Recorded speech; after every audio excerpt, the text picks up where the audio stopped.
મોશકાના મારની દેવી, મારી નિમાશીના થરાની દેવી. કુકર દાદા ને કાનવા દાદા હાથા જોડી કરીને નીકળી ગયા હતા મારી નાચ.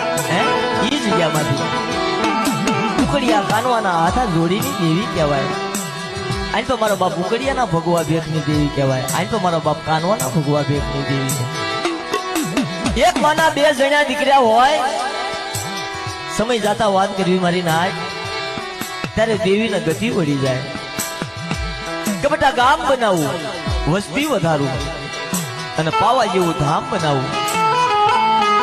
પણ મારું ઉકડિયાનું ઝાલ પાન્યું હોય, ગરીબ માણા હોય, વિશ્વાસી માણા હોય, જો મારા ઉકડિયાની વસ્તી અમુક કોઈ આંગળી સીધી જાય અને ખોટી રીતે જો કોઈ ઢોલનો ઘા કરી જાય અને ઈસી મિલે તો પોગું નહીં તો તમને ઉકડિયાના ભગવા ભેટની દેવીને ખોટ લાગે મારી નાચ.